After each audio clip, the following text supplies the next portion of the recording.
first session of 2020 because it's the first month of 2020, January. It's the traditional month when people make resolutions to make their life better. Unfortunately, for those of us who want to lose weight, this is not the time to do it. If you live in the northern hemisphere, it's cold out there and you're fighting Mother Nature.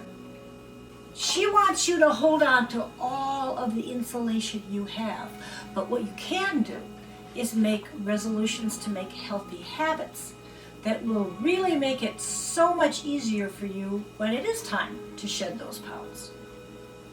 One of the things you can do is read.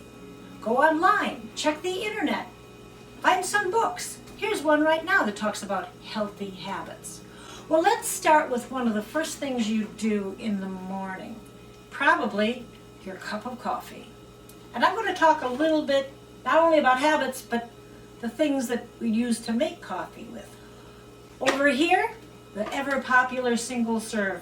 These were really popular with college students a couple of years ago. This is what I would call the beta of instant coffee makers, because Tassimo was not as popular as Keurig kind of took over. That's the VHS tape. But it had the disadvantage of you have to buy the little pods and then you have to dispose of them afterwards. You're adding to your footprint on the universe.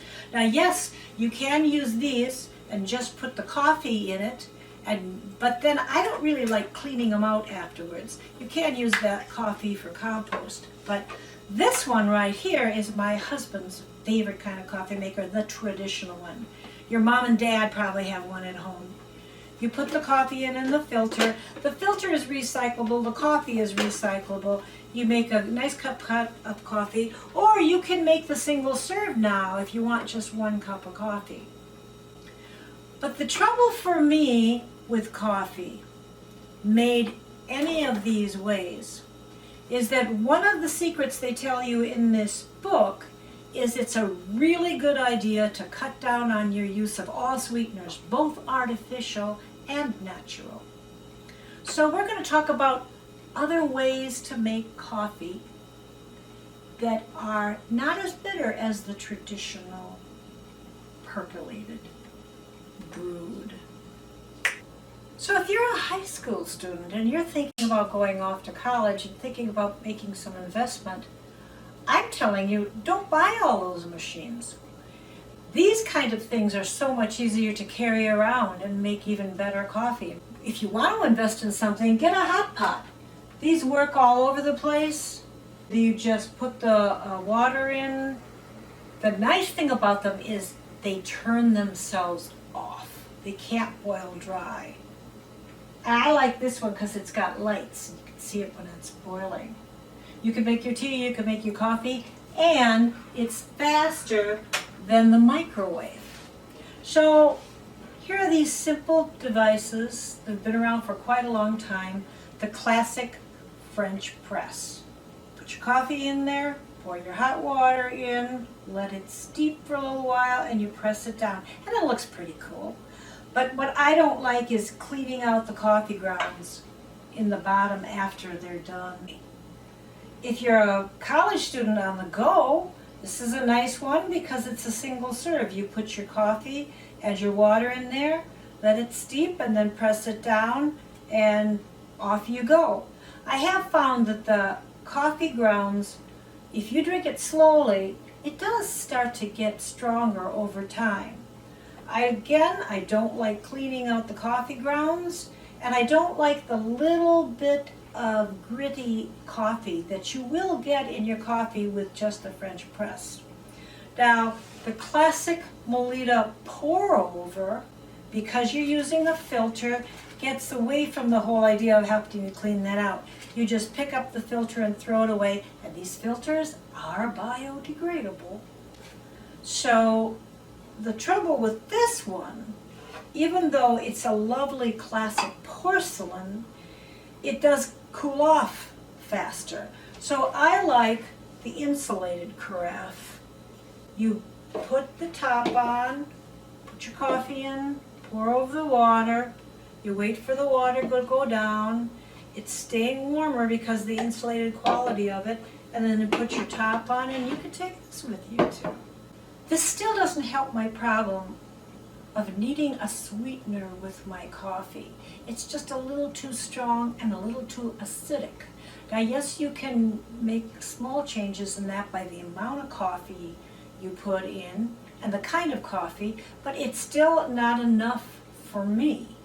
So I like something completely different than these. This is a method that I definitely prefer, cold brew. It's becoming very popular these days. You can go to any coffee shop and get it, but it is expensive. When you make it yourself, it's a lot cheaper. Now you can buy special makers for cold brew coffee, but they practically cost the same amount as a coffee maker. You simply put the coffee on the inside and pour in cold water, put it in the refrigerator, and tomorrow you have your coffee ready to go. With, by the way, up to 65% less acid. But my favorite of all, the easiest and cheapest, is a good old-fashioned mason jar and a tea filter that you can buy these online. You take the tea filter and put the coffee in it, spoon it in there. I'm going to use the ring to hold it in place.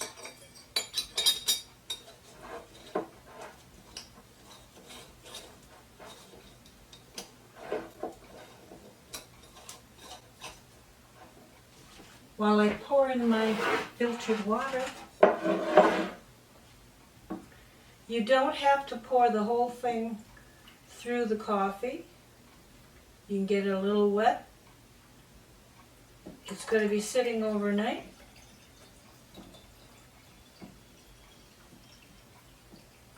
This takes less time than when you're making regular coffee. Now what I'm going to do is put a top on it. So I'm going to fold this little flap over, put it up against the side, use the lid and the ring. And now actually mason jar tops work so well that if you want to make sure that the coffee is 100% underwater, you can turn it upside down. Tomorrow, you'll have your coffee. 4 pennies. You'll be healthier, the environment will be healthier, you'll have more money to spend on other things. And that's a real snap.